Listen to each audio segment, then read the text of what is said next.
Hello दोस्तों, स्वागत है आपका हमारे यूट्यूब चैनल मरीन वर्ल्ड में। दोस्तों, आज की इस वीडियो में मैं आप लोगों को बताऊंगा DMLT कोर्स के बारे में विस्तारपूर्वक जानकारी। दोस्तों, इस वीडियो में आगे बढ़ने से पहले मैं आपसे रिक्वेस्ट करना चाहूँगा कि अगर आपने अभी तक मेरा चैनल सब्सक्राइब नहीं किया है तो इसे ज़रूर सब्सक्राइब कर लीजिएगा और अगर वीडियो अच्छा लगे तो इसे शेयर ज़रूर कीजिएगा। तो चलिए दोस्तों, इस वीडियो को स्टार्ट करते हैं। जैसा कि आप सभी जानते हैं कि चिकित्सा के क्षेत्र में रोज़ाना विभिन्न रोगों का इलाज किया जाता है, जिसमें आज के तकनीकी युग में विभिन्न नवीनीकरण का इस्तेमाल होता है। बात करें उपचार के पद्धति की तो बहुत बार मरीज के शरीर में मौजूद विभिन्न घटक जैसे खून, थूक, अवांछित घटक जैसे कि मूत्र इत्यादि के निरीक्षण एवं पड़ताल की जरूरत पड़ती है। खासकर मलेरिया, डेंगू, पीलिया, ज़्यादा बुखार की स्थिति में चिकित्सक द्वारा खून इत्यादि के पड़ताल की सलाह आमतौर पर दी जाती है, जिससे साफ हो सके कि मरीज की बीमारी के लक्षण किससे जुड़े हैं और उस हिसाब से बीमारी का सही इलाज हो सके। आपको ये पता होना जरूरी है कि इन सभी शारीरिक घटकों की जांच पड़ताल करने हेतु चिकित्सा की एक अन्य शाखा मौजूद होती है, जहां लेबोरेटरी में इन सभी चीज़ों की पड़ताल कर उसके रिपोर्ट उपलब्ध कराए जाते हैं। इस तरह के लेबोरेटरी में काम करने वाले लोग अच्छे खासे शिक्षा प्राप्त होते हैं, जिन्हें शिक्षा के दौरान ही सभी शारीरिक घटकों की जांच पड़ताल करने की ट्रेनिंग दी जाती है। शिक्षा के क्षेत्र में इस तरह के कौशल पर आधारित ग्रेजुएशन और डिप्लोमा लेवल के शिक्षाक्रम उपलब्ध होते हैं, जिन्हें DMLT और BMLT के नाम से जाना जाता है। आज के इस वीडियो में हम जानेंगे DMLT कोर्स के बारे में। दोस्तों, मैं BMLT कोर्स के बारे में ऑलरेडी वीडियो अपलोड कर चुका हूं, जिसका लिंक मैं इस वीडियो के डिस्क्रिप्शन बॉक्स में दे दूंगा और वहां से आप देख सकते हैं। आज के इस वीडियो में आप मेडिकल लेबोरेटरी तकनीक से जुड़े डिप्लोमा स्तर के कोर्स यानी कि DMLT कोर्स के बारे में जानकारी हासिल कर पाएंगे। अगर आप इस कोर्स को करने के लिए उत्सुक हैं या फिर आपके मन में इससे जुड़े कुछ सवाल हैं तो उन सभी का समाधान इस वीडियो में आपको मिल जाएगा। तो आइए अब हम विस्तार से जानते हैं DMLT कोर्स के बारे में। DMLT का फुल फॉर्म होता है diploma in medical laboratory technology, जिसका आम बोलचाल की भाषा में मतलब होता है मेडिकल लेबोरेटरी तकनीक में डिप्लोमा स्तर का शिक्षाक्रम। इस शिक्षाक्रम के अंतर्गत शरीर के विभिन्न घटकों की जांच पड़ताल की शिक्षा प्रदान की जाती है, जिसमें खून, थूक, शरीर के खनिज द्रव्य, शुक्राणु, मूत्र इत्यादि की जांच होती है। इन सभी चीज़ों की जांच पद्धति, इसके लिए इस्तेमाल की जाने वाले उपकरण इत्यादि की संपूर्ण शिक्षा इस कोर्स के दौरान छात्रों को दी जाती है। अब हम जान लेते हैं DMLT कोर्स के फीस के बारे में। इस शिक्षाक्रम को पूरा करने के लिए आपको लगभग 80,000 रुपये तक का कुल शिक्षा शुल्क लगता है। अगर आप इस कोर्स को पूरा करने के लिए खुद के शहर या गांव से अन्य जगह जाते हैं तो शिक्षा शुल्क के अलावा अन्य खर्च भी इसमें जुड़ जाएगा। अब हम DMLT शिक्षाक्रम की अवधि के बारे में जान लेते हैं। आमतौर पर इस शिक्षाक्रम की तय अवधि 2 साल की होती है, जिसके लिए आप कक्षा 10वीं या 12वीं के बाद प्रवेश ले सकते हैं, पर कई बार सेमेस्टर्स में फेल होने पर इसकी अवधि बढ़ भी सकती है। कक्षा 10वीं के बाद DMLT कोर्स में प्रवेश लेने की प्रक्रिया क्या है, आइए जान लेते हैं। आपको किसी भी मान्यता प्राप्त बोर्ड से कक्षा 10वीं उत्तीर्ण करना अनिवार्य होता है, जिसमें आपको 10वीं कक्षा के कुल अंक के आधार पर कॉलेज में एडमिशन मिलता है। इस तरह से कॉलेज में कुल प्राप्त अंकों के आधार पर छात्रों की मेरिट लिस्ट लगाई जाती है, उसके आधार पर छात्रों को एडमिशन दिया जाता है। अब हम कक्षा 10वीं के बाद DMLT कोर्स को पूरा करने पर रोजगार के अवसर कौन कौन से होते हैं, हम जान लेते हैं। 10वीं के बाद इस कोर्स को करने के पश्चात छात्र या तो आगे की पढ़ाई पूरी कर सकते हैं या फिर कुछ खास पदों पर काम कर सकते हैं, जैसे कि सार्वजनिक अस्पताल, व्यावसायिक लैब, निजी अस्पताल, सार्वजनिक स्वास्थ्य केंद्र, निजी चिकित्सालय में लैब में कार्य इत्यादि कार्य कर सकते हैं। इस तरह के रोजगार संबंधी क्षेत्र में छात्र मेडिकल लैब टेक्नीशियन या मेडिकल असिस्टेंट के तौर पर कार्य कर सकते हैं, जिसमें शुरुआती सैलरी लगभग 10,000 रुपये तक होती है।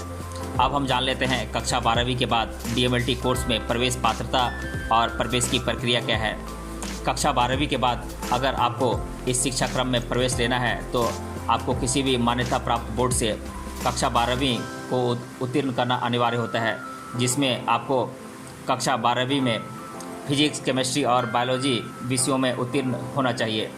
न्यूनतम 50% अंकों के साथ कक्षा 12वीं उत्तीर्ण छात्र इस शिक्षाक्रम में एलिजिबल माने जाते हैं, जिनका प्राप्त अंकों की मेरिट लिस्ट के आधार पर कॉलेज में एडमिशन सुनिश्चित होता है। अब हम जान लेते हैं कक्षा 12वीं के बाद DMLT कोर्स को पूरा करने पर रोजगार के अवसर कौन कौन से होते हैं। तो कक्षा 12वीं के बाद DMLT कोर्स को पूरा करने पर छात्रों को कुछ खास पदों पर काम करने का मौका मिलता है, जैसे कि lab technician, lab assistant, medical coder, clinical operator, phlebotomist इत्यादि। और इन सभी पदों पर सार्वजनिक और निजी क्षेत्र दोनों में रोजगार के अच्छे विकल्प मौजूद होते हैं। अब हम DMLT कोर्स के पाठ्यक्रम यानी कि सिलेबस के बारे में जान लेते हैं। तो मैं ऑलरेडी बता चुका हूं कि ये 2 साल का शिक्षा क्रम होता है। तो अब हम पहले फर्स्ट ईयर के सब्जेक्ट्स को जान लेते हैं। पहले सेमेस्टर के सब्जेक्ट्स हैं human anatomy, fundamentals of MLT, basics of clinical biochemistry, basic human science, English communication, professional activities. तो ये 6 सब्जेक्ट्स सेमेस्टर 1 में हैं। अब हम सेमेस्टर 2 के सब्जेक्ट्स को जान लेते हैं। Human physiology, basic pathology, fundamental biochemistry, microbial instrumentation, information and communication technology, community development. Semester 2 में भी 6 सब्जेक्ट्स हैं। अब हम दूसरे साल के सब्जेक्ट्स के बारे में जान लेते हैं। तो सेमेस्टर 3 के सब्जेक्ट्स हैं human physiology 2, clinical haematology, metabolic and technical biochemistry, technical microbiology, community development activities 2। तो ये 5 सब्जेक्ट्स हैं सेमेस्टर 3 में। अब हम सेमेस्टर 4 के सब्जेक्ट्स को जान लेते हैं। सेमेस्टर 4 में सब्जेक्ट्स हैं histopathological techniques, clinical biochemistry, clinical microbiology, clinical pathology, pathology lab. तो ये 5 सब्जेक्ट्स हैं सेमेस्टर 4 में। अब हम जान लेते हैं DMLT कोर्स में एडमिशन के लिए कुछ अच्छे कॉलेजेस कौन कौन से हैं। तो मैं इनके नाम एक एक कर आप लोगों को बता देता हूँ। ये कॉलेजेस हैं Sharda university Noida, Bangalore medical college and research institute, Jaipur national university, Jawaharlal Nehru medical college Ajmer, Tirthankar Mahaveer university Moradabad Uttar Pradesh, NRI medical college Guntur Andhra Pradesh, government medical कॉलेज अमृतसर पंजाब, गवर्नमेंट TD medical college Alappuzha Kerala, Aligarh Muslim university, government medical college Kozhikode. तो ये सारे कॉलेजेस बहुत अच्छे माने जाते हैं DMLT कोर्स के लिए। अब हम महाराष्ट्र के DMLT कॉलेजेस के बारे में जान लेते हैं। तो ये कॉलेजेस हैं doctor RG Bhoyar group of institutions Wardha, Premleela Vithal Das polytechnic Mumbai, Padmavati college Aurangabad, late Shri Fakira Bhai Pansare education foundation college of physiotherapy Pune, Bharati Vidyapeeth Pune, Maharashtra university of health science Pune, Pravara institute of medical science Ahmednagar, ADN medical and paramedical college Nagpur, SIES institute of medical and laboratory technology Mumbai, Rajarshi Chhatrapati Shahu Maharaj government medical college Kolhapur. तो ये 10 college Maharashtra के top college माने जाते हैं DMLT course के लिए। अब हम जान लेते हैं DMLT कोर्स को पूरा करने के बाद सैलरी कितनी मिलती है। लगभग सालाना 2 लाख रुपये से 4 लाख रुपये तक का सैलरी पैकेज इन पदों के लिए दिया जाता है, जिसमें सार्वजनिक और निजी क्षेत्र के तौर पर थोड़ा बहुत अंतर होता है। अब हम DMLT कोर्स को लेकर छात्रों के द्वारा अधिकतर बार पूछे गए सवालों को एक एक कर डिस्कस कर लेते हैं। पहला प्रश्न है, क्या मैं कक्षा 10वीं के बाद DMLT कोर्स के लिए प्रवेश ले सकता हूँ? तो हाँ, आप बिल्कुल ले सकते हैं। दूसरा प्रश्न है, DMLT कोर्स कितने वर्षों का होता है? तो ये 2 वर्षों का शिक्षा क्रम है। तीसरा प्रश्न है, क्या DMLT कोर्स में प्रवेश के लिए कोई पात्रता परीक्षा देनी होती है? तो नहीं, इसके लिए कोई पात्रता परीक्षा की ज़रूरत नहीं है। चौथा प्रश्न है, 12वीं के बाद DMLT कोर्स कितने वर्षों का होता है? तो 12वीं के बाद भी 2 वर्षों का ही ये शिक्षा क्रम होता है। पांचवा प्रश्न है, DMLT कोर्स का फुल फॉर्म क्या होता है? तो इसका फुल फॉर्म होता है diploma in medical laboratory technology. छठा प्रश्न है, क्या मुझे DMLT कोर्स को पूरा करने के बाद सार्वजनिक क्षेत्र में रोजगार के अवसर मिल सकते हैं? तो हाँ, बिल्कुल मिल सकता है। सातवां प्रश्न है, DMLT किस स्तर का शिक्षा क्रम होता है? तो ये एक डिप्लोमा स्तर का शिक्षा क्रम होता है। आठवां प्रश्न है, DMLT के लिए प्रवेश के लिए क्या पात्रता होती है? तो कक्षा 10वीं या फिर 12वीं उत्तीर्ण करना अनिवार्य होता है। नौवां प्रश्न है, DMLT कोर्स को पूरा करने के बाद सैलरी क्या मिलती है?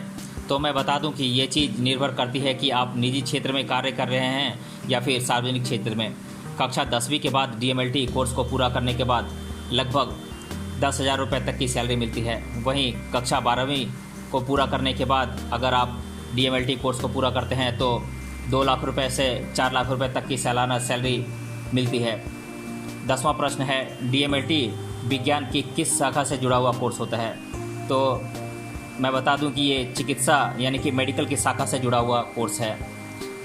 तो दोस्तों, आज की इस वीडियो में हमने जाना DMLT कोर्स के बारे में, विस्तार पूर्वक पूरी जानकारी हमने प्राप्त की। मिलते हैं अगली वीडियो में किसी अन्य टॉपिक के साथ, तब तक के लिए धन्यवाद।